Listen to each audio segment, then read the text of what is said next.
Welcome back.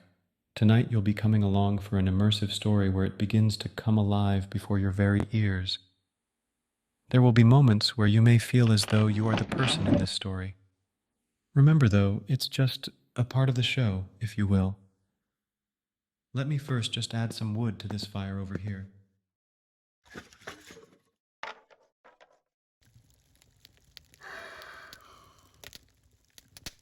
Now remember to try and sit still if you can, and with eyes closed if possible, to enjoy this experience to its max. Now I'm going to just test a couple of things quickly. Test, test, test, test. Good. Well, let's begin, shall we? The ancient pines of the Pacific Northwest stood like silent sentinels, their lofty branches intertwined to form a web that blocked out the moonlight. Jake, a seasoned camper with a penchant for solitude, reveled in the eerie tranquility of the dark wilderness. Little did he know that one fateful night, the shadows would come alive with a melody that would forever alter his perception of the unseen.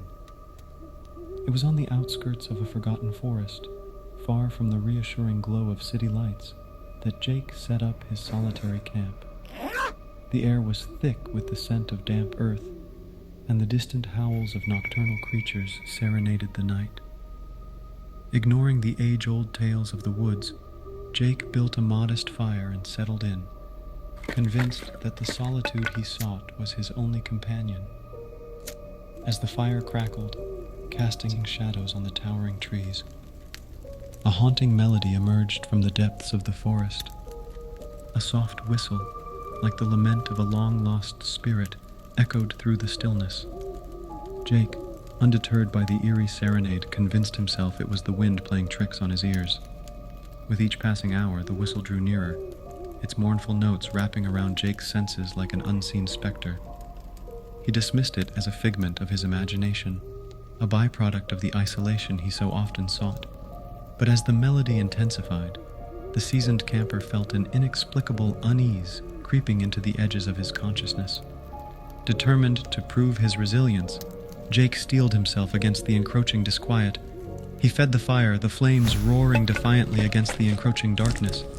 Yet, the haunting whistle persisted, as though the forest itself had come alive with a forlorn song. It seemed to mimic the rhythm of Jake's heartbeat, a disconcerting reminder of an unseen presence. The night wore on, and the whistle became a symphony of disembodied whispers, urging Jake to abandon his solitary sanctuary. Run. A primal instinct flickered within him, a voice that urged caution in the face of the unknown.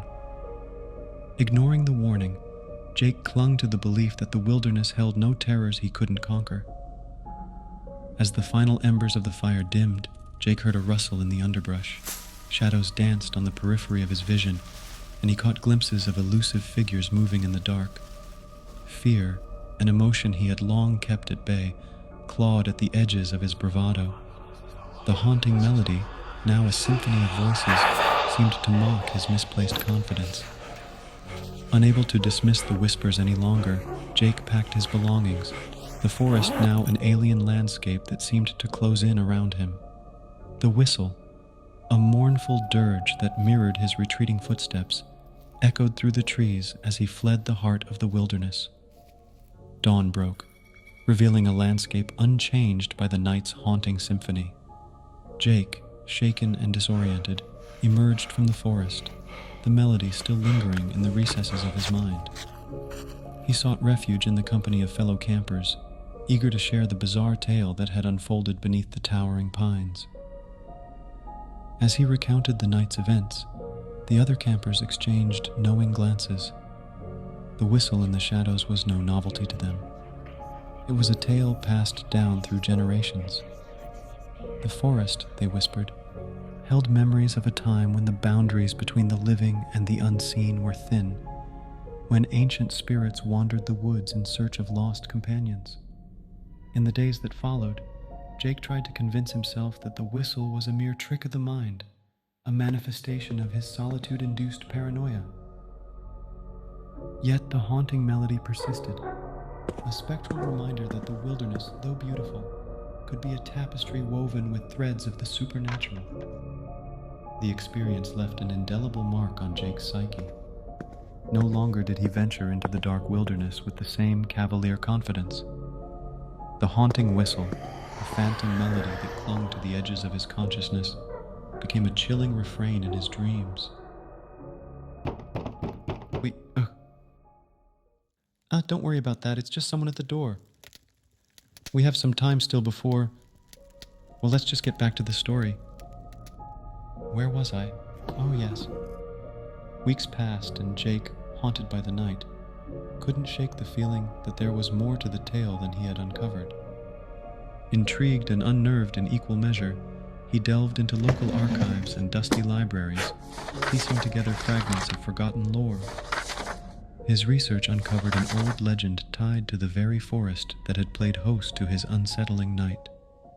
The whistle, it seemed, was a call from a spirit of an ancient tribe that once inhabited the region.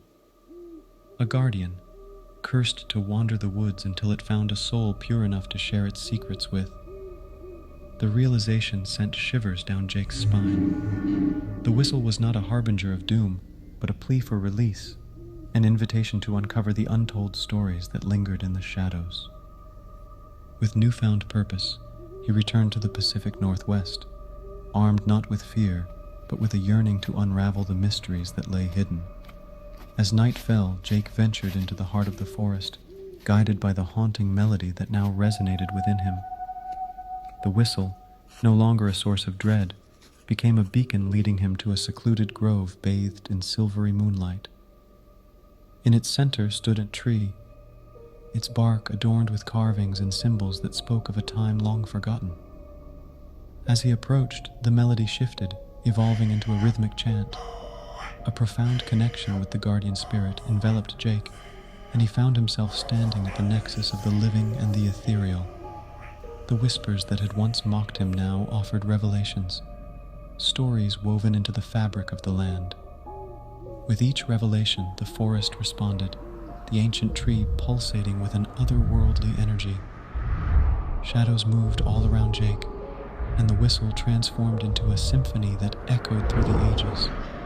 The guardian, its form materializing before him, nodded in gratitude. The curse that had bound it for centuries lifted, and with a gentle breeze, it dissipated into the night. But as the echoes of the guardian's release lingered, Jake felt a subtle shift in the air. The once serene forest now held an unsettling stillness, as though the very fabric of reality had been tampered with. The whistle, though silenced, left an undeniable mark on the Pacific Northwest, and Jake, now a conduit between worlds, couldn't shake the feeling that his journey had only just begun. As he left the grove, the moonlight casting elongated shadows, Jake glimpsed a figure in the periphery of his vision. A phantom silhouette, a remnant of the guardian's spirit, lingered at the edge of the forest. It offered a solemn nod before fading into the darkness.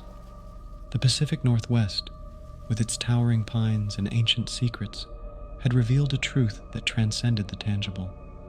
The whistle in the shadows, once a harbinger of unease, had become a guide to the forgotten tales of the land. And as Jake emerged from the depths of the forest, the haunting melody echoed in his soul, a timeless reminder that some stories were meant to be heard only in the shadows. Well, how do you feel about that? We are in the shadows, aren't we? So we should be safe for now.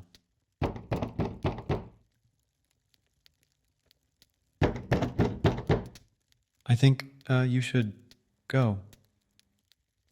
Thanks for listening tonight. And let me know down below if this was something you enjoyed.